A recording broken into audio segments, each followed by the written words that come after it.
The Hornstrandir Nature Reserve is a protected wild peninsula in the far northwest of Iceland. Within Hornstrandir, the Bay of Hornvik provides rich habitat for seabirds to nest on its cliffs. A few houses remain from an old Hornvik settlement. Hornvik can be reached only by boat or with a long hike.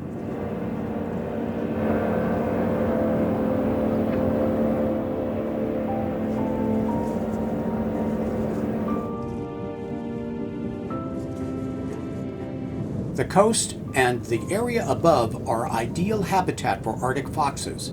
No hunting is allowed. Arctic foxes, the only native mammals in Iceland, are believed to have migrated across sea ice to the island during the last ice age, more than 12,000 years ago.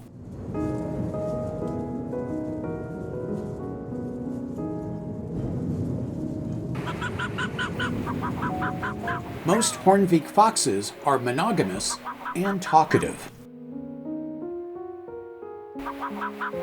Females' raised tails signal an interest in mating. Foxes den up in the hills and come down to the coast to hunt.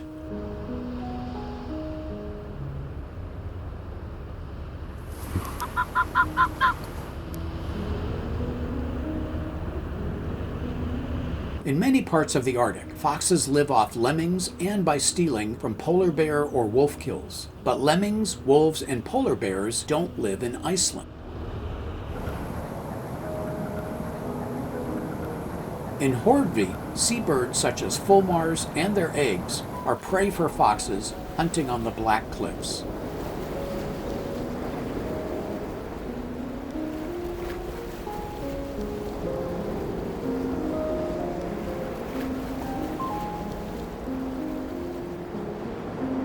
In most regions of the Arctic, foxes are white in the winter and dark in the summer. In Hornvik, about 80% of the foxes are dark-colored, so-called blue foxes. Evolutionary selection for dark coloration is driven by two hunting grounds: the Black Cliffs, where they hunt seabirds, and the dark shoreline boulders, where they hunt for birds, seaweed, and other meals.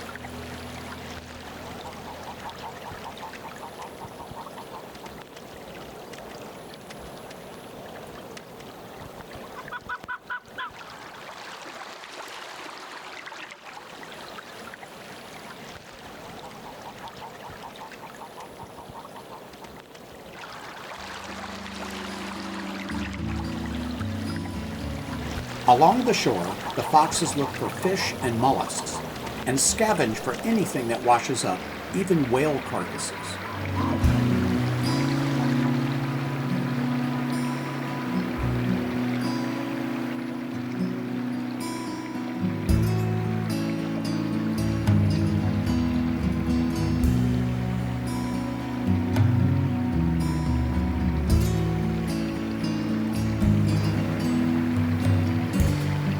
And they look for a chance to catch a bird.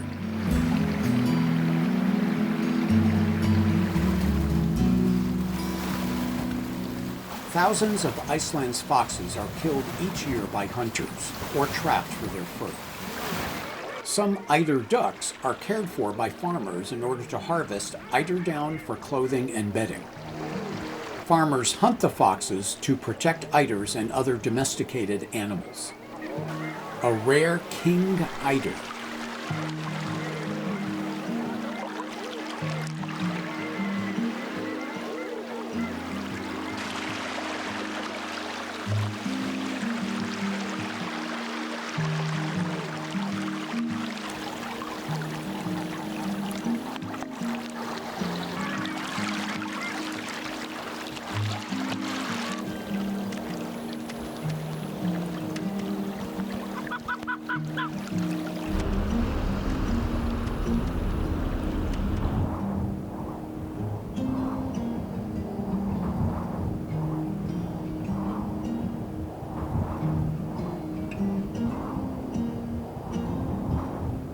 Arctic foxes are about the size of a house cat with an average weight of 6 to 8 pounds or 2.7 to 3.6 kilograms.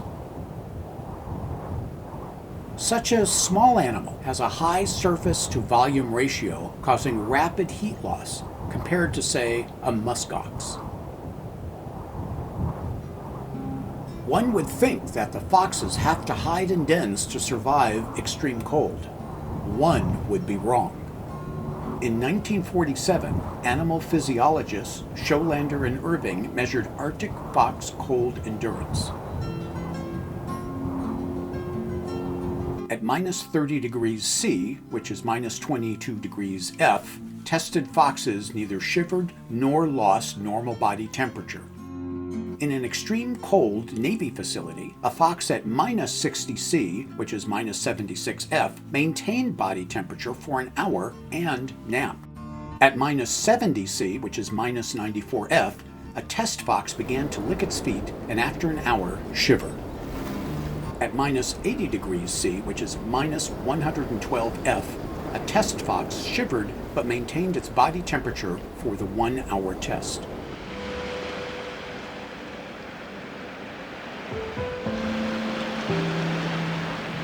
So severe cold is readily tolerated. The search for food may be the more pressing issue. Indeed, the foxes go from 6% body fat in the summer to 30% in the winter, if they can find enough food.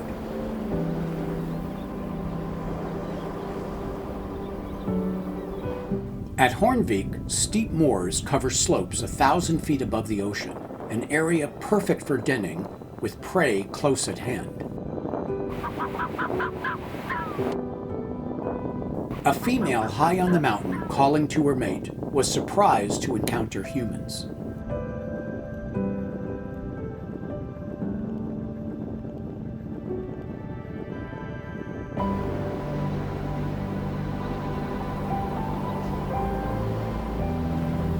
Her considerably shyer mate at first didn't notice the visitors.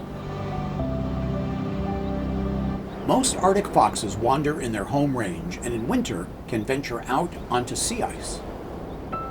In 2018, a now famous fox was tracked using GPS from the eastern port of Svalbard to Greenland, a trip of 940 miles that she traversed in 3 weeks. She continued to Ellesmere Island, a total distance of 2,180 miles in 76 days. Then her GPS tracker gave up. She had averaged 29 miles per day and on one day went 96 miles. Her epic trip is astounding, especially considering that she had to keep finding food. Maybe she just kept going and now lives in Seattle.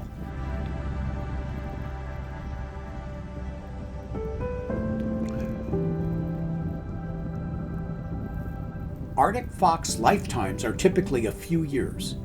Many do not make it through the first winter. Arctic foxes are amazing creatures. They're smart, adaptable, and resilient. And some of them are among the world's great travelers.